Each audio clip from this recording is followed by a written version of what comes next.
Hi, everybody. How y'all doing? That's good. My name is Ryan Vine. I teach in the English department here. I want to thank you all for coming, thank the teachers for bringing you, thank the College of St. Scholastica, obviously, for providing this wonderful space, and the Manitou Fund, for without their funding, none of this would have been possible. Thanks too to Bob, Eric, Jim, Julie, Craig, and John for spending their day with us. And Barb Lagarde, where's Barb? She's not in the room, but she's the event coordinator. She's out there. Let's give her a big round of applause. Because everything that's smooth today is her doing. So we lost some students due to the cold, but not you guys, right? You're the strong, the undeterred. Where are we at? South Shore? Let's try that again. South Shore? Good. Willow River? Shell Lake? Oh, it's good to see you. Thanks for coming. So before we begin today, a few details. You should have in your hand a folder. In this folder, you'll find marketing materials, papers, pens. You'll also find your lunch ticket. Or if it's not your folder, your teachers gave it to you, right? Don't lose this lunch ticket. You'll need it to eat. You'll go hungry without it, so please. Keep it in your pocket or in your folder. And you'll also have a schedule. If you should become disconnected from the collective, just consult the schedule, and that's where we'll be, okay? A quick overview. We're going to remain today in large group for Bob Hickok's presentation, and then you'll break off into smaller groups. There's a number on your name tag. That is your group for the rest of the day. There are 5 poets who will lead you away from this large group. They'll bring you to the room in which they'll do their presentations, and then we'll meet back again at lunch. So they have numbered signs which they'll hold up at the appropriate times, okay? Group 1 through 5. Lunch falls between these two from noon to 1. Teachers, you'll stay with us today in the morning, and then in the second breakaway session, you can follow whichever poet you'd like. I know some of you have to catch buses, I hear at 1 o'clock or so I'll see you at lunch. One of the reasons we're here this morning is to celebrate the art of poetry, to investigate its possible place in our lives, its importance, or maybe more importantly, to consider what pleasure it can bring, what wisdom ultimately we can gain from it. I'm sure you've all heard this before in your classrooms, right? Your teachers have told you, appreciate poetry, read poetry. It's important. And I'm sure you've all asked why. Well, there are as many answers to that question as there are poets. See, poetry may have little real estate on the market. There's no money in it, really, so there's little interest by either the media or corporations. But there's something within us that calls out for poetry, isn't there? In our times of need, on our birthdays, our weddings, our funerals. It was no surprise after 9/11 that poetry sales spiked. It's at times like that, when language fails us, that we turn to our poets and our poems. I bet every one of you out there today has tried your hands at a poem once or twice in your life, right? Maybe a love poem about a girl, about a boy, right? And why not? It seems an appropriate response to love. But something happens as we get older. We begin to see poetry as too serious or too silly. A series of misconceptions about it begins to harden, buttressed by our educational systems, by our culture of material acquisition. And it's these misconceptions that we're after today. We've gathered 6 poets from across the country who hopefully, by the end of the day, break down and dispel some of these commonly held misunderstandings. They'll show us that the experience of poetry is not only necessary, but pleasurable, one we can both learn from and enjoy. So we're lucky enough today to have with us the former poet laureate of Duluth, Minnesota, Mr. Jim Johnson, author of 5 books of poems. He was just given word this week that his most recent collection is a finalist for the Minnesota Book Award. Julie Gard, a former Fulbright Fellow, author of 2 books of poems, and assistant professor of writing at UWS. John McCormick, editor, writer, and instructor of writing at UWS. Craig Parker, who received his MFA in poetry from Emerson College in Boston. Eric Chekhanov, he's an instructor of English at the Lake Superior College, whose work has recently appeared in the Cortland Review and Tar River Poetry. But today we'll begin with Bob Hickok. Bob is the author of 7 books of poems and the winner of numerous major awards. He received 5 pushcart prizes, a Guggenheim, 2 fellowships from the National Endowment of the Arts. His poems have been selected for 6 volumes of the best American poetry. He's received the Bobbitt Prize from the Library of Congress, the Felix Pollock Poetry Prize, and was a finalist for the National Book Critics Circle Award. His poems are everywhere: the American Poetry Review, Poetry Magazine, the Paris Review, the New Yorker. I was about your age when I first read his work, maybe a little older, freshman, sophomore in college. I found a poem of his in a magazine. There was a boy and a window and a river. I saw myself in that poem. I wasn't just excited with the situation presented, the plot of the poem. I was thrilled by his language, by the movement of his mind on the page. I thought, here's a poet who seems to speak for me in ways more beautiful and memorable than I ever could imagine. Here's someone who doesn't know me, yet seems to say for me what I need to say, but can't. And for many years now, Bob Hickok has been giving voice to my own desires and fears. He has taught me a great deal about the world and myself. So I'm extremely pleased and happy, really, to introduce him. Ladies and gentlemen, Mr. Bob Hickok.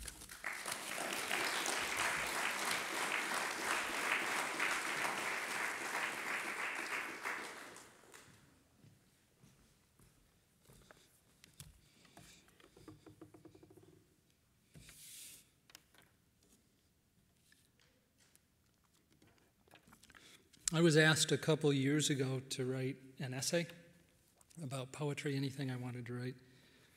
And the problem with that is I don't write essays. I hate writing essays. Probably the only thing I hate more is trying to give a lecture. So for this, I decided to go ahead and try to write an essay. I apologize for 2 things: how much I talk about myself in this. And there are a lot of parenthetical statements that I don't really want to, do something to indicate. So if it sounds strange periodically, that's probably why. I've agreed to write an essay. The surprise of this is that I don't write essays. I never took to the form in school in the same way I never took to chin-ups. I liked my chin where it was. I liked my thoughts to go where they wanted. They were cats. They did as they pleased. To make this experience even more masochistic, I've decided to focus on a question I don't like answering. Why do you write? The only question I dislike more: where do you get your ideas? Both questions tend to be posed by students who work for school papers. These are usually people who don't write or read poetry. They write or read essays. Immediately, I believe they like to do chin-ups and work for papers called the Sentinel or the Lanced Boil, and attend schools with mascots named for animals I've seen on nature programs doing private things I have no business seeing. They're asking because they've been told to write about a poet coming to campus. This is what you ask a poet coming to campus when you don't write or read poetry. Where do you get your ideas? My head. And why do you write? Because competitive taxidermy wasn't around when I was a kid. It is now, by the way. You can watch it on TV. I haven't. It's one of a number of experiences I'm saving for when I'm senile and sure to forget who won: the guy who stuffed the pot-bellied pig or the woman who stuffed the aardvark. My money's on the aardvark.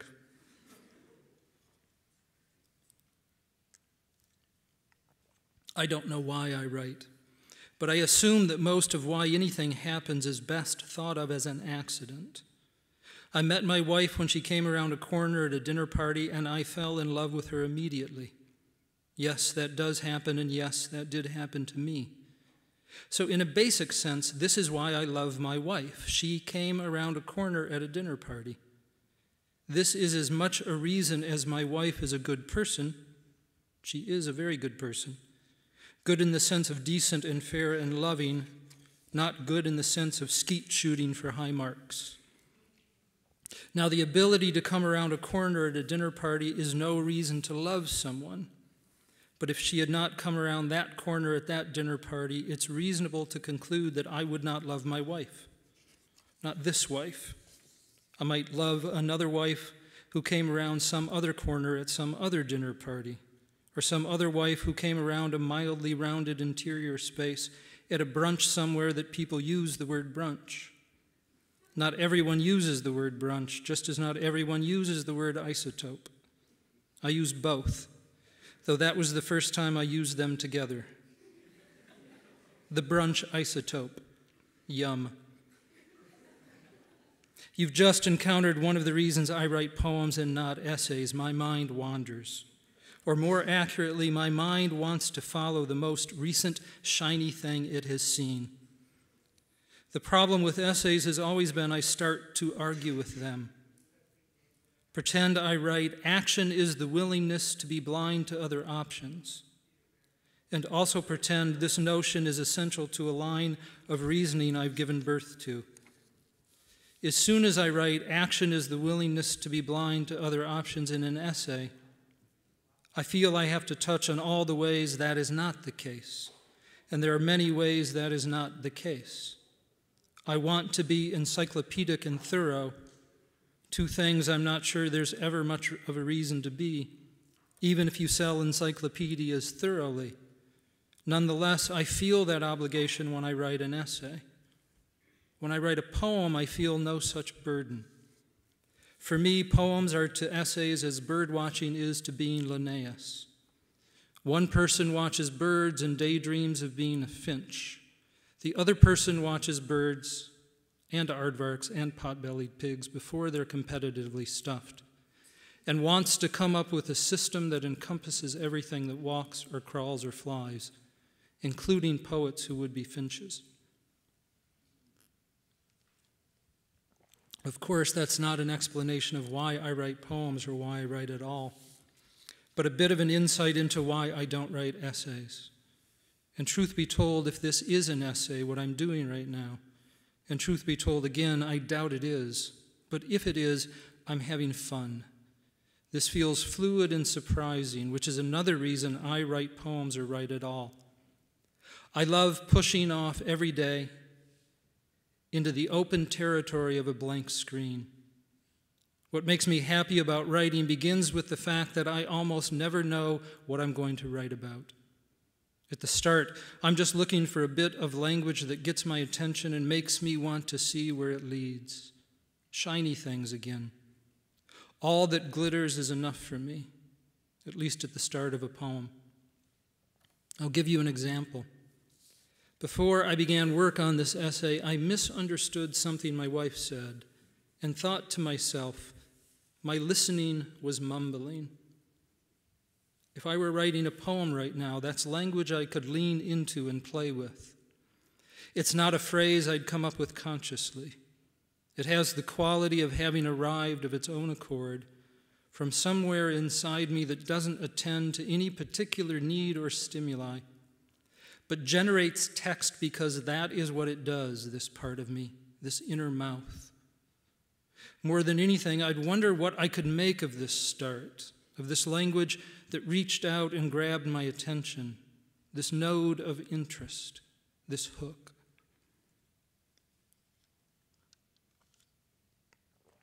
I'll call this the mystery of initial conditions. It's followed by the mystery of what can be made from the mystery of initial conditions. These are the mysteries I've explored nearly every day for almost 23 years.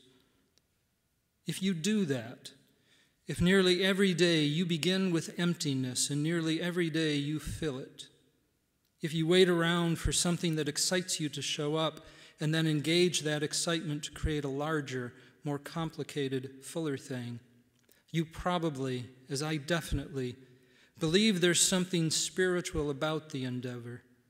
Spiritual in that it requires faith that this something will show up day after day. And in the sense that you're constantly made humble because you're reminded you can't take credit for these origins. And in the sense that you're more deeply drawn into a feeling of responsibility toward life because you have to take credit for what these origins become, for what you do with them, and in the sense that you might come to feel, as I have, that what you're doing when you write is not as small as making a poem, but as large as creating your mind. That sentence didn't want to shut its mouth. I say creating your mind because I don't believe mind is passive, that I think or feel very deeply or thoroughly without a catalyst, without some end I'm trying to achieve that demands concentration for a purpose. The phrase, "I was sitting there thinking," rarely applies to me. For whatever's going on in my mind, minus an activity, is too random and floaty to be called much other than noise. A poem is that focusing activity, an opportunity to give flesh to my mind, to make it actual, to give the internal a physical, external existence. Think passive energy versus kinetic. Think watching the U.S. Open versus playing tennis. Or this. There's a scene in Butch Cassidy and the Sundance Kid.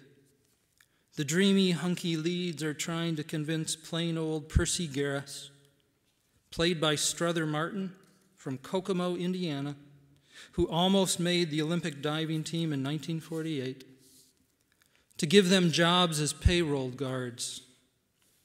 Percy asks the kid to shoot a wood block he's thrown a little ways off. The kid asks if he, the kid, can move. Percy doesn't understand the question. He positions the kid's gun and tells him to shoot. When the kid does and misses the block, Percy turns to walk away. Just then, the kid, who has reholstered his gun, draws it and shoots the block repeatedly across the compound, impressing the hell out of Percy. The kid's comment, "I'm better when I move." I'm not going to argue with Robert Redford. I'm better when I move, when I write.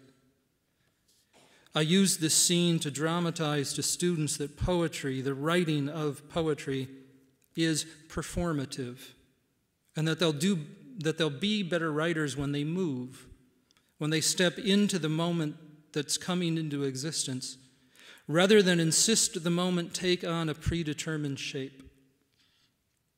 Most of us are familiar with the expression, "seize the day." Thank you very much, Robin Williams. While writing, I want to seize the second, to exist at the point in time when time itself is coming into existence. This is impossible since consciousness is always retroactive. There's a delay between you doing or thinking a thing and your awareness of said doing or thinking. But I still have the desire to live and write without hesitation, and from that immediacy, surprise myself away from the known patterns of my mind.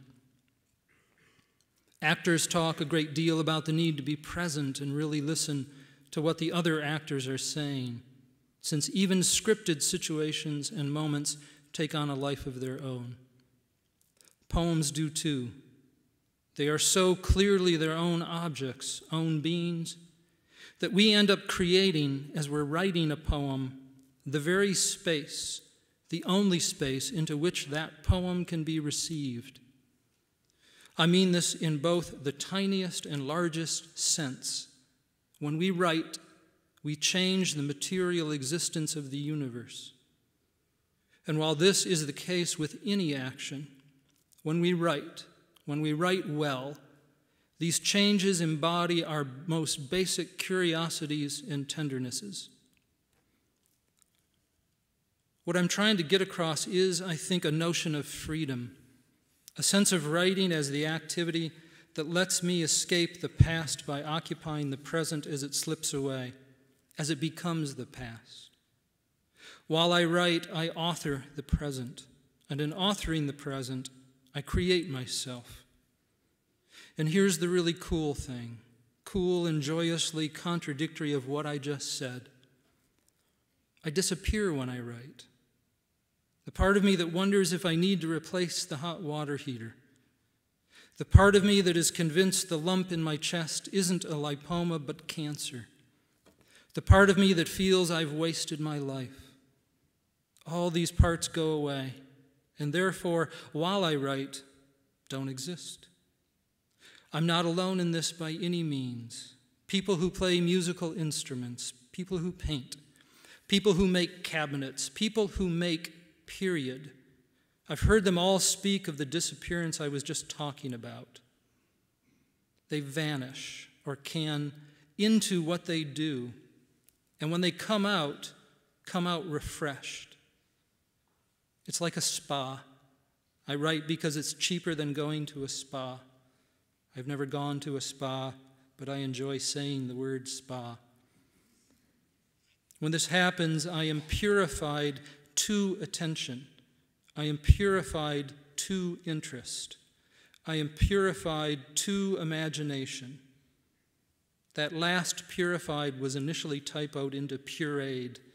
I do not recommend the puree of imagination. I am purified, go ahead and cringe now, to love. Love of what I'm doing, and by extension, love of where I find myself, love of a world that would allow me this kind and degree of happiness. You see why I hate answering the question, why do you write? The answer is involved. The answer is pedantic. The answer is ecstatic. And at base, I suspect the answer is the life force. I write because of the life force, because there are two primary desires within us, a desire to make and a desire to destroy. And I love, absolutely love to make things, all kinds of things, especially poems. It's enjoyable to look at this in mythological terms, to consider life as a cage match between Eros, the life force, and Thanatos, the death force. Just to be clear, I mean the Orphic, near primordial Eros, not the arrow-shooting Valentine's Day son of Aphrodite. Both gods are children of night, though Eros by way of a germless egg, Thanatos by actual stupping, that of night and darkness. You'd think night and darkness would be the same, but no. In other words, Eros and Thanatos are siblings. But Eros is also our pops. The human race is the offspring of Eros and Chaos, both of whom were winged, I'll have you know. Eros begat us. Thanatos begat nothing good. He has a heart of iron, and his spirit within him is as pitiless as bronze. Whomsoever of men he has once seized, he holds fast, and he is hateful even to the deathless gods. These are gods with fascinating lineages. Eros comes into existence with a kind of purity, Thanatos with a kind of taint, but they are joined by the womb. What I appreciate about these myths is that they simply place these impulses to create and ravish inside us from jump. They make them attributes of bone, of spirit. Myth often seems less interested in explaining than containing, than putting qualities into motion and lending them the gearworks of narrative. I don't know how to really explain, why we both want to bring life into existence and tear the shit out of it. But we in the weest sense, the most collective sense, so clearly do. Grabbing examples as randomly as I can, yesterday I watched someone draw a little scene on an office door, one of those whiteboards, as a way of saying they'd stopped by. Picture a surfboarding snowman waving hello. And a little over a month ago, a man killed 20 children and 6 adults in his school. Very different scales, obviously, but both so human. We build, we destroy. I happened to teach the guy who killed 33 people at Virginia Tech, and himself, which tends not to be noted. And in that same class he took with me, there were students whose creativity still amazes. Myth doesn't question these facts, but embodies them.